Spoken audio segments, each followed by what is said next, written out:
Buenas noches, ¿qué tal? ¿Cómo estás? El gusto de acompañarte en una mesa en la que hoy queremos instalar, como en otras ocasiones, analizando el contexto político, materia de seguridad y otros aspectos que hacen a nuestra vida cotidiana aquí en Paraguay. Y es bueno siempre recurrir a gente que ha pasado por espacios públicos, que tuvo en su momento el poder, que supo decidir, que acompañó momentos difíciles, manifestaciones, proceso a veces incluso desde el Congreso que tiraban advertencias, bueno, todo ese condimento que forma parte de la vida cotidiana con mensajes políticos que se iban dando.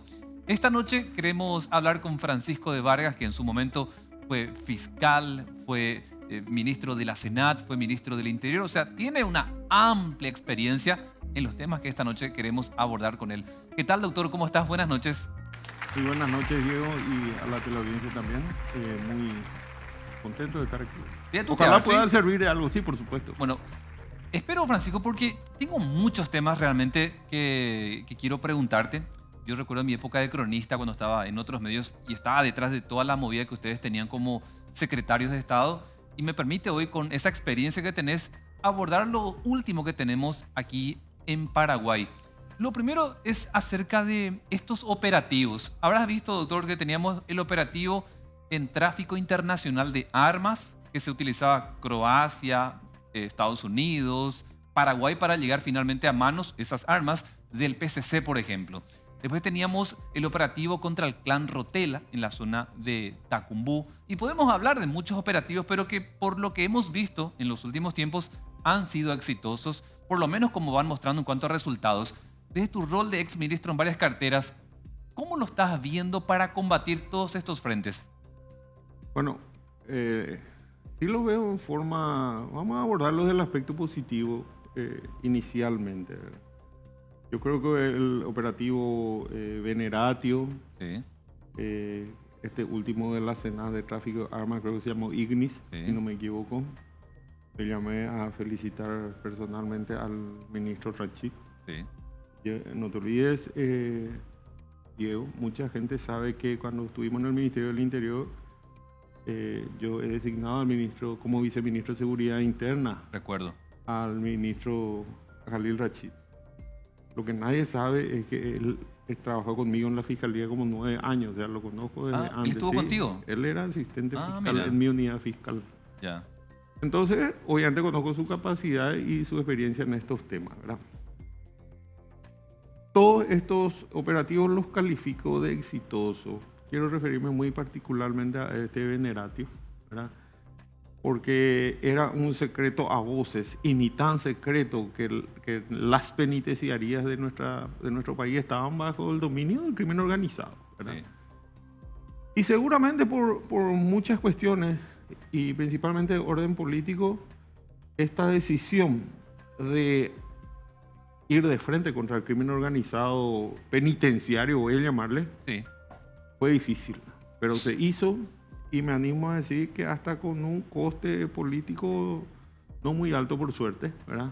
Porque recuerdo que hubo fallecidos. Sí, se habló de un hacha que incluso le dieron a un lince. Sí, que finalmente parece que fue un balazo, según, Sí. pues le estuve prestando particular atención a ese tema. Estamos hablando de que los criminales Sí, en la penitenciaría más importante de nuestro país tenían Tacumbú. armas de fuego automáticas, armas largas, de uso militar.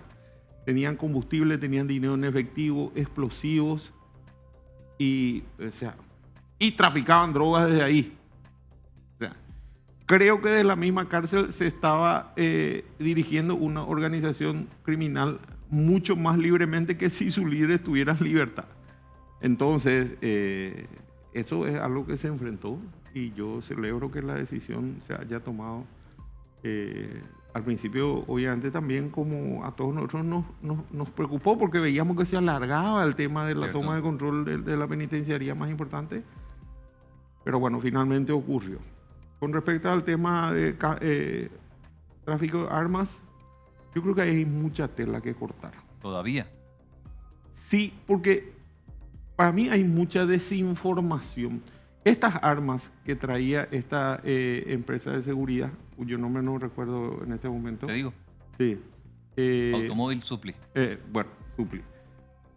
estas armas que finalmente se incautaron acá y muchas de ellas iban de contrabando al Brasil, en estos países de origen son de comercialización lícita. Sí. Porque la gran mayoría no son armas automáticas, son semiautomáticas. Sí, con el mismo formato y la misma presentación como si fueran automáticas, ¿verdad? Sí. Su importación a Paraguay es lícita. Obviamente sí se hace bajo los cánones legales, ¿verdad? El chiste era pasarlo de acá a Brasil, Sí. ¿verdad? Ese contrabando y sobre todo que es para proveer de armamento a las organizaciones criminales más Se habló, doctor, peligrosas de de la región. 25.000 armas. Yo escuché hasta 30.000. Sí. ¿Verdad? De todas formas, estamos ahí cerca y es muchísimo, ¿verdad? Que le cambiaban el número, la codificación. Le de las borraban armas. seguramente el número de serie. Yo creo que finalmente esto saltó porque hubo un lote que se agarró en alguna parte de Brasil a la cual no le borraron el número de serie. Entonces pudieron determinar que esas armas habían sido importadas para Paraguay, pero ¿cómo aparecen allá?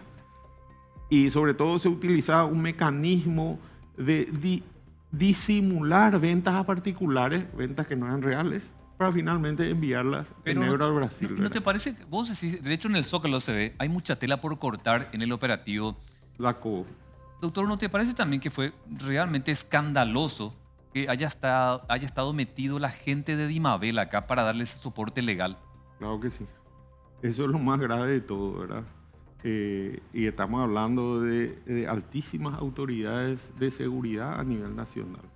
Eso es lo que me parece gravísimo, ¿verdad? Estamos hablando de excomandantes y comandantes de la Fuerza General Aérea. de Aire, ¿verdad? por ejemplo, ¿eh? Sí, Coroneles. son gente que tiene, por sus cargos obviamente, acceso a información privilegiada a nivel inteligencia. Y esa información claramente la estaban utilizando en complicidad con los que hoy día están prófugos, Sí. traficar armas de fuego, para ganar dinero para ellos. Diego Diricio. Sí, Diricio, ¿verdad? Pero estamos hablando de proveer de armamento a las organizaciones criminales más grandes de la región.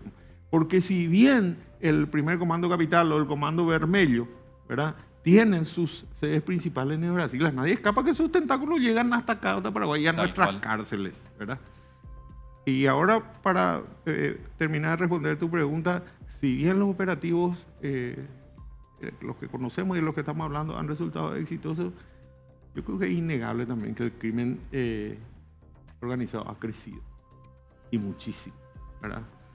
Vos sabés, porque lo hemos estado hablando, Diego, en la época que yo estaba en la fiscalía, los cargamentos eran de a 500 kilos.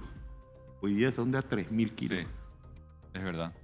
Eso nos da una pauta Tenemos el caso de un interesante, ¿verdad? exdirector de TV Pública Ujú. que justamente se le encontró uno de los mayores cargamentos de cocaína.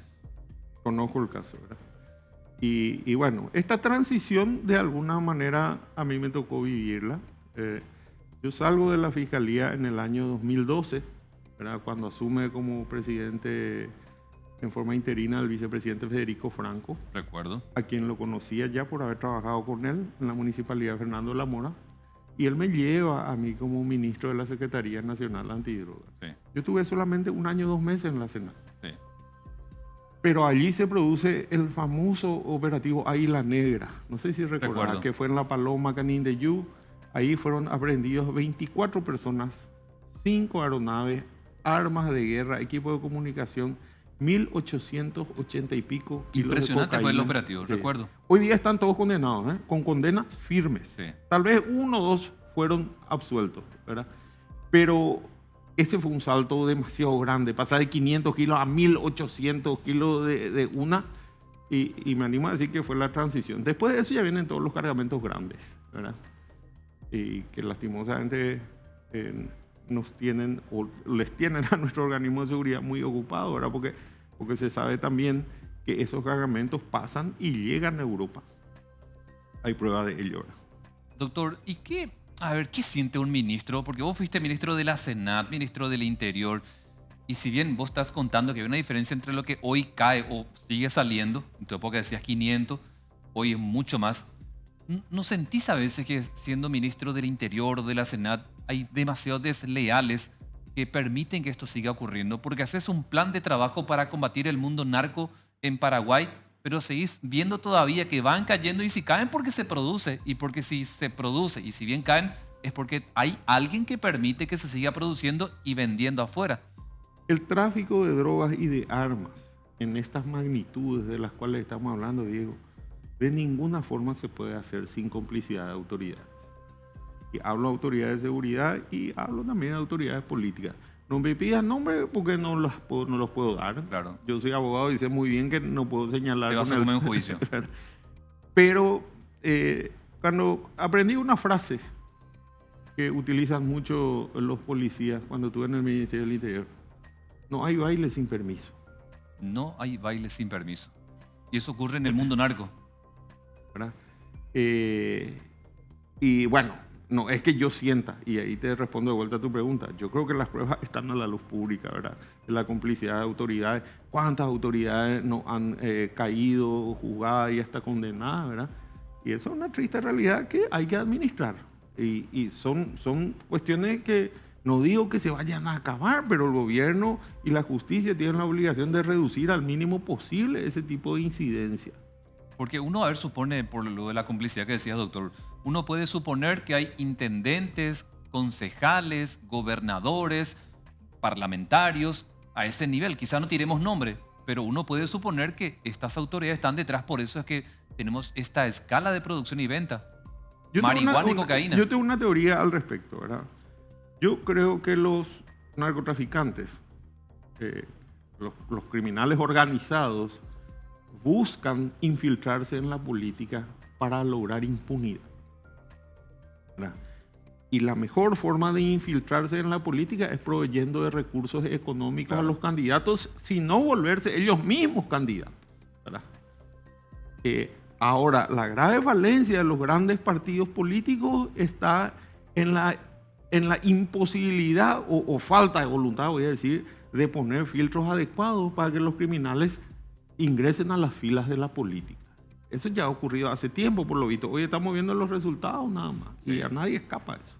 Doctor, cuando uno ocupa un cargo como ser parte de la Senat, sabe que su vida corre riesgo, y más en la época que vos contabas, que se caían esos montos de kilo que ya eran importantísimos para el contexto de aquel momento. Quizá hoy es carga pequeña, sí, pero para aquella época era una enorme carga. Hay que entender el contexto que uno está viviendo. Si bien decías, no llegué ni a 2 años en el cargo de ministro de la Senat, pero más tiempo como ministro del Interior, luego no recibiste amenaza, doctor, porque ha de ser un cargo muy sensible. Bueno, yo cuento con custodia policial ya de la época de fiscal. Mi familia y yo, ¿verdad? Por amenazas que en su momento hemos tenido, ¿verdad? No fueron muchas, por suerte, pero sí han existido, ¿verdad? Y sería torpe de parte de cualquiera, no solo la mía, desconocer la posibilidad de que algo pueda ocurrir, ¿verdad?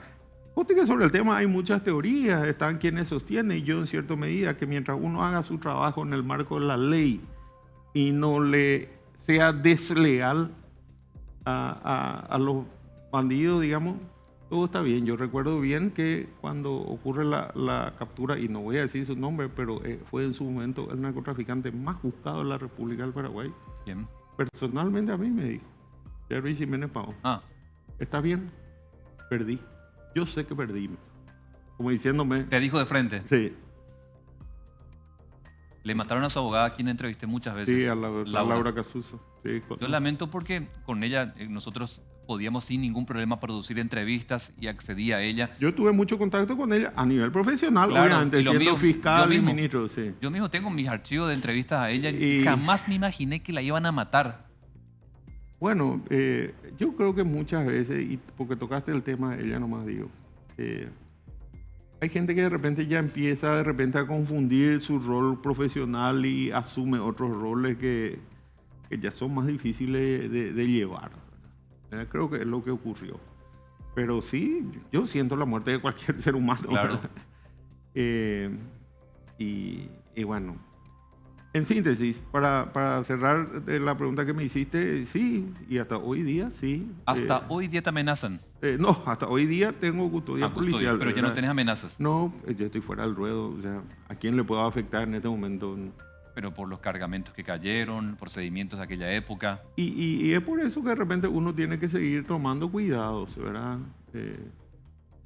Y aparte que con el tiempo uno se acostumbra, uno cuando empieza a tener custodia parece incómodo, de hecho Sí. es incómodo porque es una persona más en tu casa o varias personas más en tu casa a quienes al menos tenés que proveerle de alimentación y comodidades. Doctor, yo tuve 30 días custodio porque Sí. recibí amenaza de secuestro. Sí. Y como nunca en mi vida fue demasiado incómodo. Vos fuiste ministro, tuviste, hasta ahora tenés. Se pierde mucha privacidad. Yo tuve 30 días custodia por recibir amenaza de secuestro. Y no es nada agradable. No es nada agradable gastar dinero para conseguir una garita, Sí. gastar dinero mensual para pagar un disal, ¿verdad? Y tampoco a esa gente uno puede tenerles mal. Finalmente, la seguridad Claro. uno está a cargo de ellos. Tenés que tener al menos la delicadeza de proveerle de comodidad y comida, Alimento, ¿verdad? tal cual. No, en mi caso, por ejemplo, doctor, a ver, para compartir la experiencia nomás, también cambiamos de ruta, cambiamos de horario, Hay todos un protocolo que hay que... cambiábamos el lugar donde dormir. Ujú. Pero en mi caso particular, yo trataba en lo posible de que no esté todo el tiempo expuesto a la calle. Si había un contacto con la patrullera de la zona, yo soy de Villa Lisa, por ejemplo, entonces se contactaban con la comisaría que es de la jurisdicción. Entonces ellos tendrán sus códigos, los policías, digo, ¿verdad? Lo que a vos no te ocurrió, Diego, por suerte, o no sé si llamarlo por suerte, finalmente de repente he hecho grandes amigos en el tren de la custodia, ¿verdad?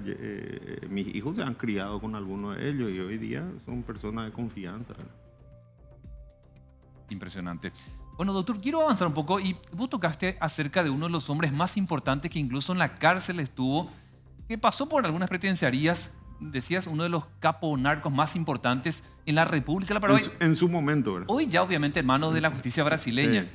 Pero, doctor, lo que significaba para tu gestión en aquella época, o para el mismo gobierno, tener a un capo como este, narco, que si yo quiero hacer un paralelismo, lo que está pasando hoy en Ecuador, doctor, Sí, estoy siguiendo también. el capo narco más importante de Ecuador se escapó. Que se volvió a escapar. Pero, ¿cómo haces, doctor, para que en tu gobierno, ¿cierto? Estamos hablando de un antecedente, pero ¿cómo logra para que, ante el temor de guardiacárceles, de que se te puedan dar la vuelta, de que pueden recibir dinero por plata o plomo, como se suele decir, no se te escape el capo más importante de la época en Paraguay, que es Jared Jiménez Pavao? Te voy a hacer una pregunta para tratar de iluminar. ¿Vos crees que Armando Javier Rotella no se podía escapar de la cárcel? Concuerdo que sí. Yo creo que no se escaparon él y otros tantos, el mismo nombre que diste, porque no quisieron nada más, porque le era más cómodo seguir trabajando desde ahí. ¿O cree que no salían cuando querían? Es muy probable que sí, con todas las festichulas que tenían. ¿Verdad? Imagínate que vos puedas, la posibilidad de que vos puedas seguir, si sos criminal, digo, Sí. hay que ponerse en el lugar de ellos, seguir dirigiendo toda una estructura criminal sin la amenaza de ser capturado Sí, imagínate. o de ser perseguido por la justicia. Doctor, ¿en tu época ya había cámaras en Tacumbú, por ejemplo, o en la agrupación y demás? ¿O todavía no? Sí, había. Te ya, pregunto ¿verdad? por qué. No en la cantidad que hay ahora. ¿Sabes por qué ¿verdad? te pregunto, doctor? Porque uno puede suponer que si hay cámaras, bueno, está todo grabado, no se va a escapar, pero por ahí te dicen sí, pero te pueden adulterar las imágenes. No, pero mira, a ver, inhibidores de celular hay al menos desde que yo me acuerdo hace 15 años en la penitenciaría y sin embargo toda la vida se han incautado teléfonos celulares. Sí. Lo que quiere decir que los teléfonos celulares pueden utilizarse. Yo le había entrevistado al director en su momento de Tacumbú y fue un pedido de los vecinos, según me explicó él, que se deje sin efecto eso porque ponían ahí los inhibidores, pero finalmente afectaba a los vecinos. O sea, la idea era para los presos y no para los vecinos. Bueno, pero yo creo que eso hoy día es fácil de salvar, ¿verdad? En todo caso, hay que poner, qué sé yo, otro tipo de tecnología, ¿verdad? Pero no puede ser la excusa la de los vecinos, que ciertamente hay que reconocer que son muchos, para darles permiso a los internos para que, no es que tenían solamente teléfono celular, Sí. gozan de señal de internet, Sí. ¿verdad? Manejan sus cuentas de redes sociales privadas. ¿Cierto? ¿Verdad? ¿Desde ahí cuántas estafas? No, y las estafas, ni qué decir. Yo te voy a contar una cosa. Yo ocupando cargos en este país he recibido intentos de estafa de la penitenciaría, ¿verdad? Y conozco y tengo casos de cientos de miles de amigos que han caído en ese tipo de estafas. Seguro. A mí también me pasó. Esperemos que con todo este operativo de Veneracio, esto, si no se acabó, por lo menos vaya acabando. Lo que menos deseamos es que esto sea nada más un paño frío y que con el tiempo vuelva a resurgir este dominio de los delincuentes en las cárceles. ¿Te acuerdas de Cecilia Pérez, doctor? Muy bien. Acá la tuve también a ella, Sí. este mismo programa, y ella me había anunciado en su momento cuando era asesora, anteriormente ministra, de que existía la Ella posibilidad... fue, yo le conozco a ella desde que era defensora pública. ¿verdad? También, Sí, también. ahí compartimos, fuimos contraparte inclusive. Después fue viceministra de Política Criminal Sí, y luego fue asesora del presidente. sí, recuerdo. Hizo muy buen trabajo, creo que Cecilia, a Sí. pesar de que hay algunas cosas que no comparto con ella. ¿verdad? Ahora, doctor, ¿por qué la cité a ella? Porque en algún momento en esta misma silla, ella me había dicho de que estaba en camino la idea de 2 cárceles finalmente eliminarla, dejarla sin efecto. Mm. Tacumbú y Buen Pastor. ¿Cuál es tu punto de vista? Y ojalá algún día ocurra eso, ¿verdad? Y te voy a poner un ejemplo nomás de la necesidad de que ello ocurra, ¿verdad?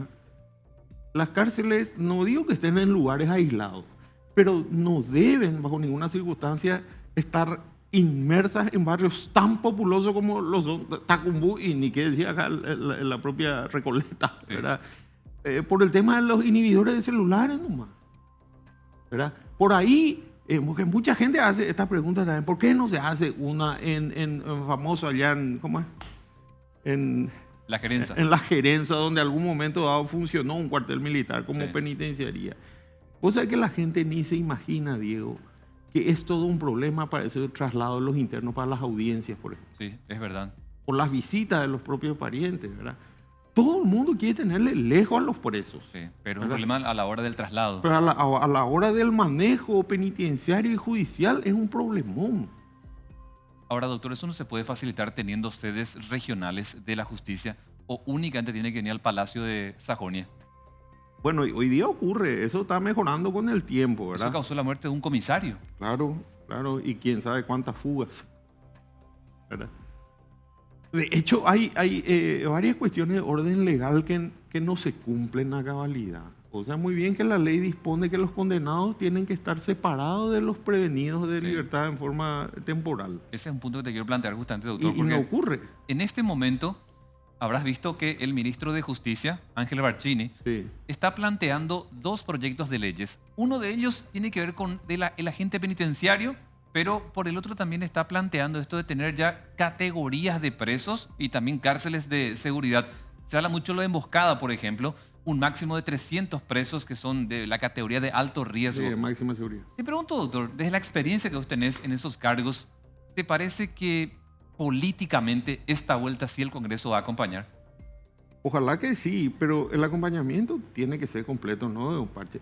¿De qué nos serviría, y te pongo como ejemplo, tener las mejores instalaciones que puedan existir en materia de seguridad penitenciaria y no tener preparados a los funcionarios penitenciarios? ¿Verdad? Vamos a ser sinceros, el sueldo que gana un guardia cárcel le impide cumplir la función a cabalidad. Sí. ¿Cómo podés pedirle a una persona que gana 2,5 millones que se enfrente en un amotinamiento a los internos que encima tienen armas de fuego otra? Sí.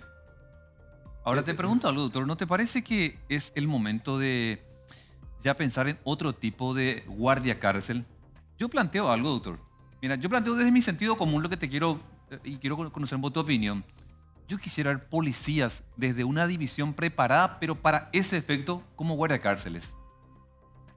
Y yo no descarto esa posibilidad y hasta podemos hablar de militares inclusive, ¿verdad? El asunto es qué haces actualmente con esos, no sé cuántos guardias cárceles son los funcionarios penitenciarios que tienen 15, 20 o 25 años de antigüedad. En Tacumbú son solamente 160. Solo en Bueno, Tacumbú. Solamente en Tacumbú. Y van alternando cada 8 horas, creo que decían entre 60 80. O sea, son grupos de 60 Sí. aproximadamente, que es absolutamente insuficiente. Nada. Yo me acuerdo que para ilustrar un poco a la gente, tuve un caso en la fiscalía, me acuerdo bien, hubo una fuga de presos, ¿verdad? Sí. Un preso se escapó. Y le llamamos a declarar, por supuesto, a todos los guardias cárceles. Y vino uno y que por lo visto era muy inocente. Y digo, no, doctor, los perros le mandaban a comprar hierba y no vino más. Sí. Pero yo también conocía muchos casos de presos. Yo sé que tengo una pausa ya en camino, doctor, pero para ahondar, hay gente que te dice que prefiere estar dentro, ya no siendo narco, sino simplemente porque en la sociedad no es recibida esa persona, incluso ya le desecha la familia. Seguro era en tu época Tyson, por ejemplo. Sí, ¿Te acuerdas Tyson en todos Tacumbú? conocen el caso de Tyson. Un relegado social, excluido social. Que la cárcel ya le echaba, Sí, pero él volvía. porque es el mundo donde seguramente le era cómodo sobrevivir, ¿verdad? Pero bueno, y esa es toda una cuestión. Lo que pasa es que los internos, los presos, Sí. son excluidos sociales. Nadie quiere tenerlos cerca, se los trata como leprosos. Pero en algún momento ellos van a volver a la sociedad. Tal cual. Y ahora como está funcionando, como están funcionando nuestras cárceles, van a volver vuelven en peores condiciones que las que ingresaron.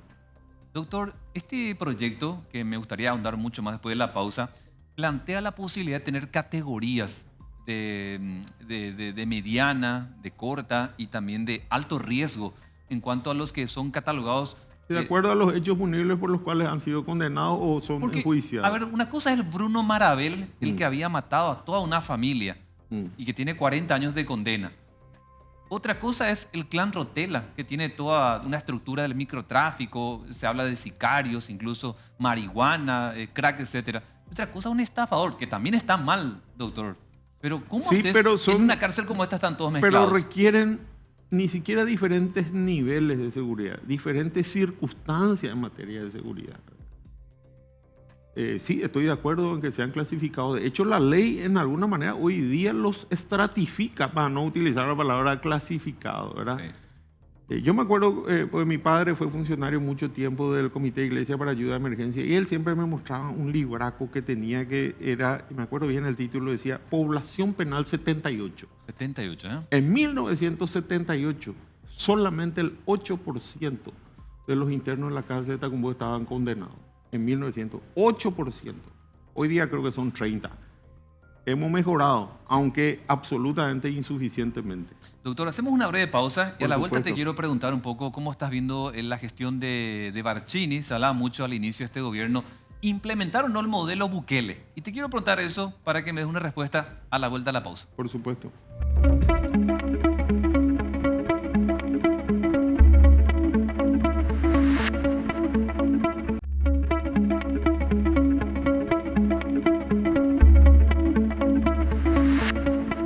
¿Es posible aplicar el modelo Bukele en las cárceles paraguayas, doctor? Bueno, yo sé que todo el mundo aplaude a Bukele y de hecho en cierta medida yo también. ¿Verdad? Sí, hay algunas prácticas que me parecen un poco exageradas. El asunto es que le va bien en su país y creo que hoy día goza aproximadamente de un 95% de popularidad. Tal es así que ahora mismo se está recandidatando. ¿Verdad? Creería que sí, aunque debo decir algo. Las circunstancias en materia de criminalidad en cada país es diferente. ¿Verdad? Tal cual. A mí me tocó justamente en el año 2011 ser beneficiario de una capacitación en materia de diferentes tipos de hechos punibles y estuvimos con otros colegas, policías y otros funcionarios públicos 45 días en El Salvador, en San Salvador específicamente. Sí. Hablo de 1911. Y la realidad criminal allá es muy diferente. Allá las reglas son las pandillas, las maras, que se dedican a la microextorsión. La microextorsión. Microextorsión significa agarrarle en la calle a cualquier persona y llevarla hasta un cajero y decir, sácame tanto y te suelto. ¿Verdad? Y ese es el pan de cada día. Bueno, llegado a un punto ya que obviamente se volvió insostenible, me tocó conocer a una persona que tuvo que huir de El Salvador, abandonar sus inversiones. ¿Hace cuánto tiempo? Hace unos años ya, que no eran menores, porque él le había denunciado a un pandillero, a un jefe pandillero, inclusive logró que lo metan preso. A raíz de eso, él fue amenazado, fue obligado a abandonar su país, imagínate. ¿Verdad? Yo sé que se cuestionan muchas políticas del presidente Bukele en materia de derechos humanos, ¿verdad? Sí. Y Bueno, veremos finalmente cómo termina eso, ¿verdad? Yo siempre le digo a todos los que le conocen, a todos los que conocen esta situación, recuerden que las violaciones a los derechos humanos son delitos imprescriptibles. Tal cual. ¿Qué quiere decir eso? Que si existieron, pueden ser investigadas dentro de 50 o 100 años. Tal cual. Así mismo es. Y es un precio político bastante alto. ¿Y lo ves a Barcini con esa temática o con esa personalidad de poder encarar un modelo parecido pero en Paraguay? No, claramente no. El ministro Barcini ya es un hombre con una trayectoria dilatada, Sí. ¿verdad? Fue juez mucho tiempo, ocupó cargos inclusive en relaciones exteriores y otros ya. Yo creo que se requiere mucho dinamismo, ¿verdad? Y mucha protección política en el buen sentido, lo digo, ¿verdad? Sí. Para arriesgarse a tomar ese tipo de decisiones. Porque las consecuencias políticas en un futuro hasta lejano pueden ser incalculables. ¿Qué pasa si asume luego un gobierno de izquierda, por ejemplo, ¿verdad? Y vuelvo y digo, este tipo de... Me refiero a Bukele, ¿verdad? Sí. Estos hechos punibles son de carácter imprescriptible, ¿verdad? Yo personalmente soy una persona que creo que a cualquier ser humano, si uno lo trata como animal, lo termina convirtiendo en un animal, ¿verdad? Y bueno. Después te pregunto esto, doctor, porque este último operativo, Veneratio, le salió bien. Pero anteriormente había como mucha crítica. ¿Cómo es posible que el clan Rotela tome la cárcel de Tacumbú y haga de las suyas? El propio Barcini reconoció que todo ese sector no estaban pudiendo los guardiacárceles recuperar. Al principio lo negaba. Después lo tuvo que asumir. Después obviamente tuvo que asumir. Obviamente decimos esto porque nadie estábamos en conocimiento que se estaba preparando un operativo de gran magnitud. Y mismo el resultado de este operativo, yo te recuerdo que en las primeras horas no teníamos noticia de ningún fallecido. Creo que se llegó a la cifra final de 11 fallecidos, creo que algo así como 48 horas después, cuando todos ya estábamos celebrando. Sí, eso fue estratégico, ¿eh? Y yo creo que sí, ¿verdad? Porque podía alterar mucho a los familiares de ambas partes, policías y presos. Y bueno, y la experiencia nos dice que cuando hay muchos fallecidos, sobre todo... Acá creo que no hubo ninguno que haya denotado circunstancias de un ajusticiamiento o de algo grave. Creo que todo se dio en el marco de la legítima defensa y del trabajo que estaban haciendo los operadores de justicia. Por eso también lo aplaudimos todos. Ahora, doctor, el otro ministro que está como trabajando en conjunto con él, Enrique Herrera, ¿cómo lo ves al frente del cargo donde vos justamente fuiste un tiempo ministro? Bueno, el doctor Herrera claramente tiene mucha experiencia. Él es senador, ¿verdad? Sí. Fue electo Ahora con senador con permiso. Yo las estrategias políticas no tengo por qué comprenderlas tampoco, ¿verdad?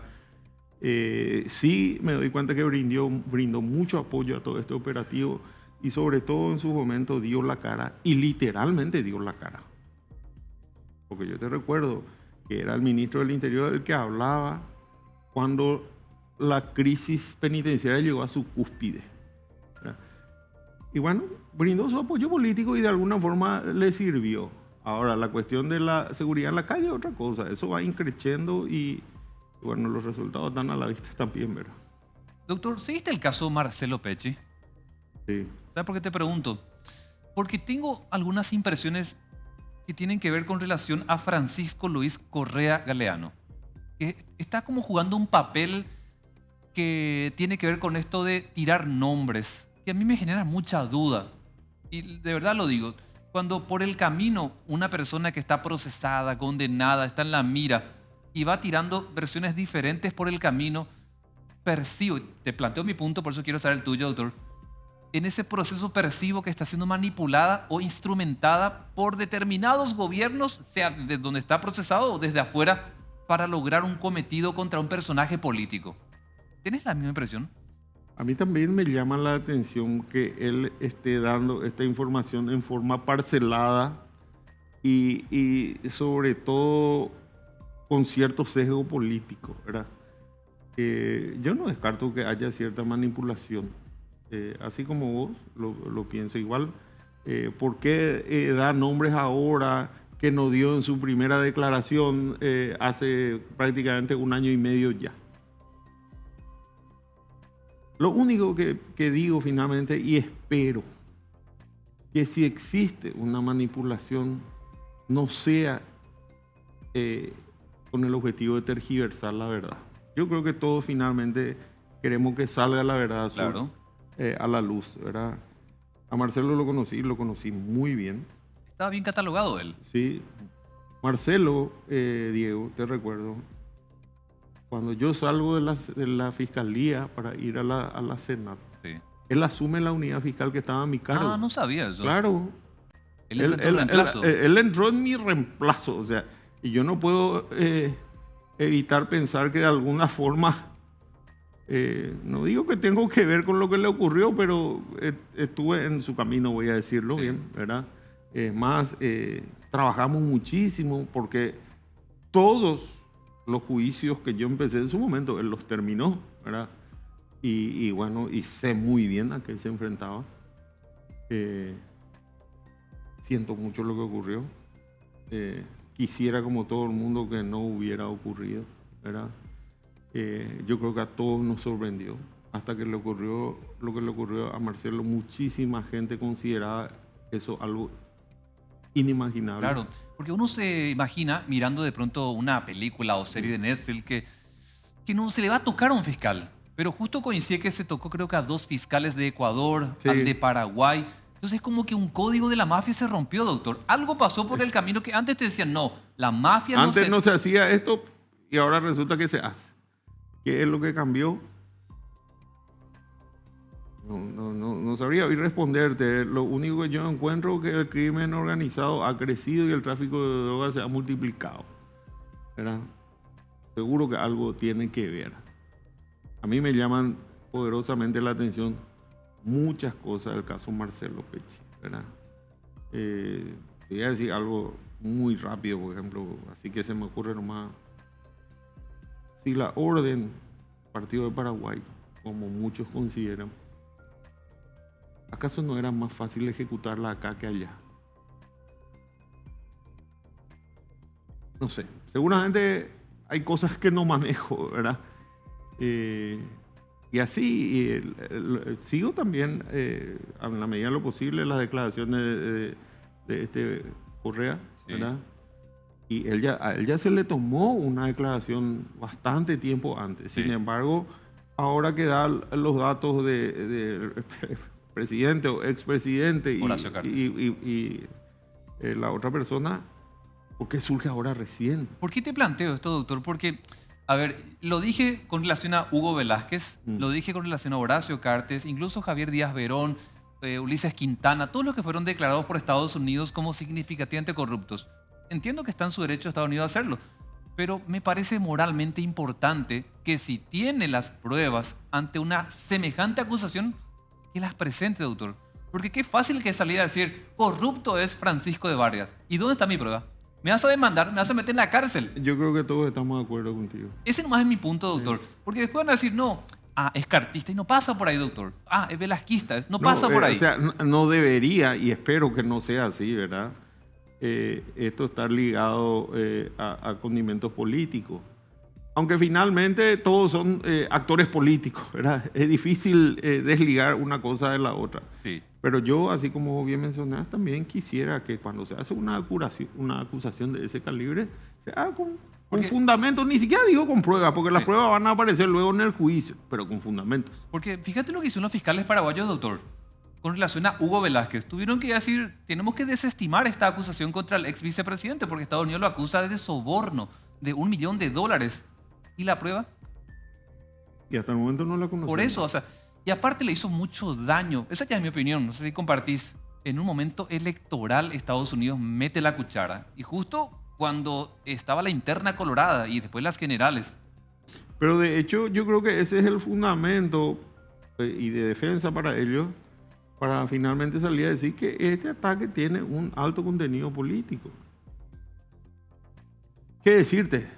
Espero que no sea así, porque eso significaría una manipulación asquerosa y vergonzosa de la justicia, ¿verdad? Cosa que no debería ocurrir. Daba la impresión, es también mi opinión, por supuesto, doctor, que en plena campaña electoral, metiendo la cuchara a Estados Unidos, es como que buscaba la alternancia. Escuchando a Marito, parecía que era más un opositor que un colorado para aquella época. Y decía, qué lástima que se haya embarrado la cuestión electoral con algo que puede ser tan sensible. O peor, una interna electoral. Mira, como vos creo y deseo que no sea así, ¿verdad? Ahora, no me animo de buena primera a calificar a la actuación de otros gobiernos y decir, esto están equivocándose. Yo hasta ahora quisiera creer que en algún momento dado van a aparecer los fundamentos, o si no sería un blef Sí, de carácter tal cual. internacional, ¿verdad? Porque yo, mira, cuando salió lo de Hugo Velázquez, dije, doctor, el que está en el cargo es Hugo Velázquez, vicepresidente, y le acusa de soborno. Le hace mucho daño a nuestra democracia, doctor, tener a un vicepresidente que cometió soborno. ¿Por qué no muestran las pruebas y que le hagan un juicio político y que lo tumben? Pero nunca, O doctor. en su caso que pidan su extradición. O también, pero nunca lo hicieron. Entonces, como paraguayo, yo me siento como que me dieron una información falsa en un momento electoral. Yo te transmito mi opinión, por supuesto, ¿verdad? Y que es Ahora, muy válida. porque si no me muestran las pruebas, ¿por qué tengo que creerles? Así mismo. Así mismo, yo creo que ese es el sentir de muchos. Más allá de las preferencias políticas que tengamos o no tengamos cada uno, ¿verdad? Pero si se va a aplicar a la justicia, tiene que hacerlo en el marco de la ley y con la verdad en la mano. Eso es lo que esperamos todos, al menos, ¿verdad? Saliendo de ese tema, otro tema, doctor, sé que también fue un rol protagónico que tuviste en la zona norte del país. Se hablaba mucho de cuando eras ministro de la Senat, del Interior y otros cargos que tuviste. La fuerza que iba cobrando el EPP, por ejemplo. Sí. ¿Hoy existe el EPP todavía? Seguro que existen elementos que siguen operando en la zona norte, ¿verdad? De hecho, tengo información que así es. Sin embargo, últimamente al menos no tenemos noticia de hechos así graves. Coincidirás conmigo que con el abatimiento de Osvaldo Villalba, que era el comandante operativo en el terreno, Sí. Creo que esto fue un golpe muy fuerte para esta organización, ¿verdad? De hecho, yo creo que hoy día todo el mundo, o la gran mayoría de la población, al menos le atribuye gran parte de esta calma, que aunque sea temporal, lo es gracias a la existencia de la Fuerza de Tarea Conjunta. Sin embargo, vos sabes muy bien que fue muy criticada en su momento la actuación de la Fuerza de Tarea Conjunta. Lo que pasa, yo creo que la población tenía una expectativa equivocada. La población creía que esto se iba a acabar de la noche para la mañana.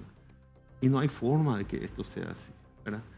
Estas personas que tienen estos terroristas, voy a llamarles bien, ¿verdad? Tienen un objetivo político. Y yo te lo digo porque he tenido acceso a su manual ideológico y operativo. Sí. Y ellos tienen bien claro ahí, dice, nuestro objetivo es imponer el marxismo-leninismo como sistema de gobierno en la República del Paraguay. Y no siendo ello posible por vía de las elecciones, hemos decidido tomar la vía de las armas, ¿verdad? Vamos a hacer unas consideraciones políticas, yendo desde el actual gobierno 3 atrás. Sí. ¿No te parece que cada vez están más lejos de su objetivo político? Así parece. Y más aún, Y si nosotros nos damos cuenta de eso, o creemos eso, ¿te crees que ellos no? Ellos también se deben dar cuenta de que cada vez están más lejos de su objetivo político. Ahora, lo que ocurre es que teniendo ya procesos encima y órdenes de captura, ellos ya no pueden reintegrarse a la vida social ordinaria. Lo único que les queda es sobrevivir. Y sobrevivir de la forma que están haciendo, mientras salen del país. puede ser muy arriesgado lo que te iba a preguntar, doctor, pero siempre quiero partir de tu experiencia. Pareciese que se diezmó en la cantidad que uno podía mirar antes los videos acerca del EPP y también usar como escudo, mercancía o motivo político a los secuestrados. Ahí tenés a Urbieta, ahí tenés a el ex vicepresidente de la República, ahí tenés también a Edelio Morínigo y preguntar acerca de los tres. Es muy loco pensar, doctor, como a veces transmite la mamá de Delio, de que prácticamente ya está muerto cada uno de ellos. Lo que pasa es que es inevitable pensar eso atendiendo al tiempo que ha pasado, ¿verdad? Lo de Delio, ¿cuándo? Fue en el 2015. 9 años. Si no me equivoco. Sí. Son 9 años. Vos tenés que alimentarlo, tenés que cuidarlo. Si es una mercancía, ¿verdad? Por más que querían canje con él. Lo que pasa es que yo te recuerdo que mucha gente se olvida de esto. El caso de Delio es diferente. Delio no fue secuestrado. Y voy a explicar bien por qué digo que no fue secuestrado. Y Delio no fue secuestrado. Claro que no. Él se fue de cacería y entró al monte. Y ahí fue capturado por ellos. Se hablaba de que era un servicio de inteligencia. Claro, no fue pues como los otros, vamos a secuestrarlo a este y vamos a pedir dinero por él. O sea, la captura por parte de estos terroristas de Delio fue circunstancial, no fue planificada. ¿Y por qué lo mantuvieron? Y porque vos sabés lo que es tener de rehén a un uniformado. Se toparon con algo que para ellos valía muchísimo. Por más de que no era un oficial o suboficial de alto rango. Sigue siendo un policía, ¿verdad? Y lo utilizaron, lo usaron como trofeo, inclusive voy a referirme en ese sentido. Y yo entiendo el pesar y el pasar de doña Obdulia y don... Acá nos dijo ella que cree que está muerto su hijo y que quiere darle cristiana sepultura. Yo no me animo a calificar o decir que esté muerto o no, ¿verdad? Sí digo que cuando pasa más el tiempo es difícil pensar en recuperarlo con vida, ¿verdad? O lo mismo, ¿cómo haces con el ex vicepresidente que es de tu mismo partido? Ya una persona grande. En su caso, una persona grande y tengo entendido que hasta con problemas de salud. Es difícil pensar que él pueda sobrevivir. O don Urbieta, que ya era grande también. Mira, nosotros tenemos, las fuerzas del orden tienen información importantísima de cómo es la vida de un secuestrado. A partir de los que fueron secuestrados y han retornado, ¿verdad? Y creo que sabes que hubieron parlamentarios inclusive. Sí. Y lo que ellos describen es muy difícil de sobrellevar. Sí. Las caminatas, el alimento, sí, el estar aislado. Vivir a la intemperie en condiciones muchas veces infrahumanas no es para cualquiera. No es para cualquiera.